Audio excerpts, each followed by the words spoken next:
Hello friends, welcome back to our channel என் கனவு கண்மணி. நான் உங்கள் சரண்யா. இன்றைக்கி நம்ம சேனலில் பார்க்க போகிற டிஷ் ஒரு டிஃப்ரெண்ட்டான டிஷ்னே சொல்லலாம். இதுக்கு முன்னே நம்ம ஸ்டஃப்டு சப்பாத்தி பார்த்துருப்போம், ஸ்டஃப்டு பரோட்டா பார்த்துருப்போம். இது பார்த்திங்கன்னா ஸ்டஃப்டு இட்லி. அதுவும் ஸ்டஃப்டு நார்மல் இட்லி இல்லை, ஸ்டஃப்டு தட்டு இட்லி. இந்த ஒரு இட்லி செய்து 2 பேர் சாப்பிட்றலாம். அதை மாதிரி இருக்கும். அவ்வளோ பெருசாக இருக்கும். தென் ஆஃப் சாப்பிட்டோம்னாலே நமக்கு வயிறு ஃபுல்லாகிடும்.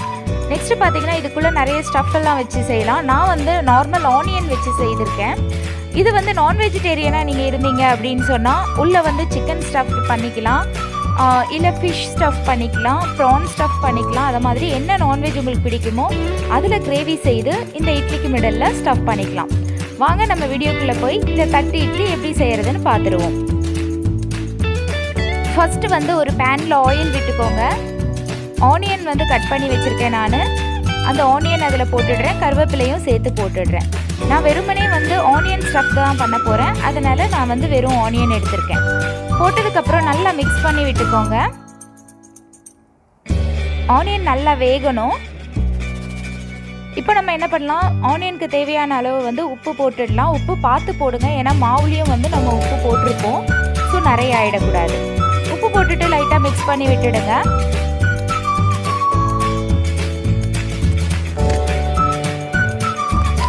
நெக்ஸ்ட் பார்த்தீங்கன்னா மஞ்சள் பொடி போட்டிருக்கேன்.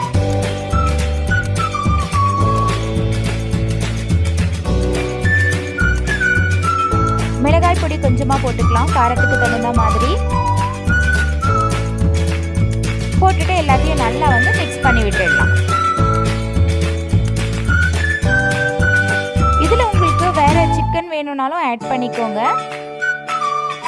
இல்லை வேறு வெஜிடபிள்ஸ் கூட நம்ம ஆட் பண்ணிக்கலாம், கேரட், பீன்ஸ் அதை மாதிரி. இப்போ பார்த்தீங்கன்னா நான் கொஞ்சமாக இட்லி பொடி போடுறேன். கொஞ்சமாக போட்டால் போதும்.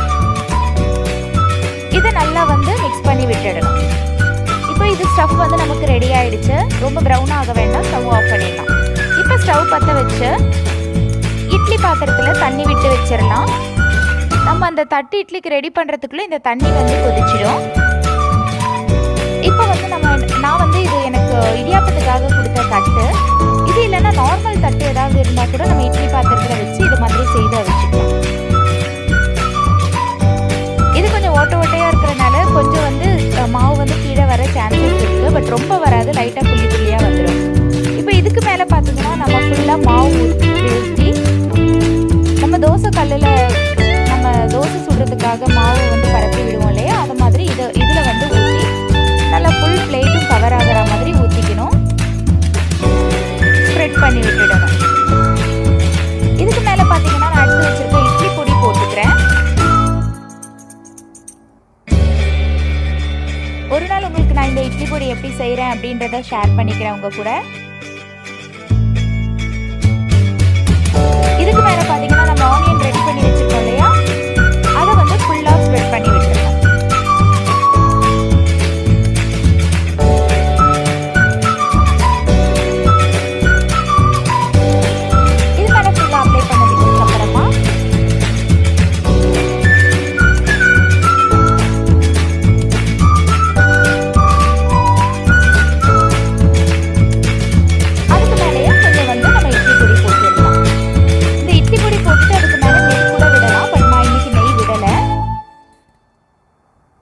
இட்லி பொடி தூவி விட்டதுக்கப்புறமா நம்ம இன்னும் கொஞ்சம் மாவு எடுத்து அது மேலே ஒரு லேயர் ஊற்றிடுறோம்.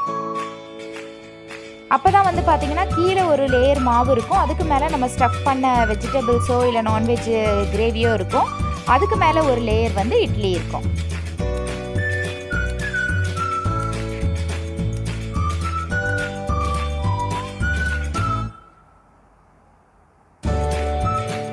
நம்ம ஃபுல்லாக ஸ்ப்ரெட் பண்ணி விட்டுட்டோம். இதை எடுத்து இட்லி பாத்திரத்தில் வச்சிடலாம். இப்போ தண்ணி நமக்கு நல்லா கொதிச்சுட்டு நம்ம இந்த பிளேட்டை அப்படியே இட்லி பாத்திரத்துக்கு ஷிஃப்ட் பண்ணிக்கலாம். வைக்கும்போது பார்த்து வைங்க, ஏன்னா பாத்திரம் ஹீட்டாக இருக்கும். இல்லை இது உங்களுக்கு கஷ்டம் அப்படின்னு தோணுச்சுன்னா முன்னாடி தண்ணி வைக்காமல் டைரெக்டாக இட்லி எல்லாம் செட் பண்ணி வச்சுட்டு அதுக்கப்புறம் அடுப்பில் எடுத்து வச்சுடுங்க. இப்போ நான் சொன்னேன் இல்லையா, கொஞ்சம் அப்படியே கீழெல்லாம் புள்ளி புள்ளையாக இருக்கணும், அது இதை மாதிரி தான் இருக்கும். ஆக்சுவலாக இந்த பாத்திரத்து மேலேயே ஒரு தட்டு வச்சு கூட நம்ம இந்த மாதிரி ரெடி பண்ணி வைக்கலாம். இப்போ வந்து நமக்கு நல்லா வெந்துடுச்சு. கரெக்டாக ஒரு 7 மினிட்ஸ் வச்சோன்னா ரெடி ஆகிடும். இப்போ பார்த்தீங்கன்னா நமக்கு சூப்பராக இட்லி ரெடி ஆகிடுச்சு. இதை நம்ம வெளியில் எடுத்து நார்மல் பிளேட்டுக்கு ஷிஃப்ட் பண்ணிடலாம். இதை கொஞ்சம் லைட்டாக ஆறினதுக்கு அப்புறமா ஒரு கத்தியோ இல்லை ஸ்பூனோ வந்து லைட்டாக தண்ணியில் நினச்சிட்டு நார்மலாக இட்லி நம்ம எடுப்போம் இல்லையா, துணி வச்சு அவிக்கலை அப்படின்னா அது மாதிரி சுற்றி வந்து நம்ம எடுத்துடணும். எடுத்துட்டு இதை கையில் எடுக்க ட்ரை பண்ணாதீங்க. எடுத்தீங்கன்னா வந்து அது ஓப்பன் ஆக, அங்கே பார்த்தீங்கன்னா தெரியும், ஓப்பன் ஆக சான்சஸ் இருக்குது. ஸோ இதுக்கு நம்ம என்ன பண்ணணும் அப்படின்னா, தோசை கரண்டி வச்சுருப்போம்ல, தோசை கரண்டி வந்து உள்ளே வச்சு எடுத்துடலாம். இப்போ நமக்கு சூப்பரான தட்டு இட்லி ரெடி ஆயிடுச்சு. இதுக்கு சைடிஷாக வந்து நம்ம கார சட்னி, அதுக்கப்புறம் தேங்காய் சட்னி அது மாதிரி வச்சுக்கலாம். இல்லைனா நார்மலாகவே அந்த இட்லியை சாப்பிட்லாம். ரொம்பவே நல்லாயிருக்கும். இந்த வீடியோ உங்களுக்கு பிடிச்சிருந்ததுன்னா இந்த வீடியோவை ஒரு லைக்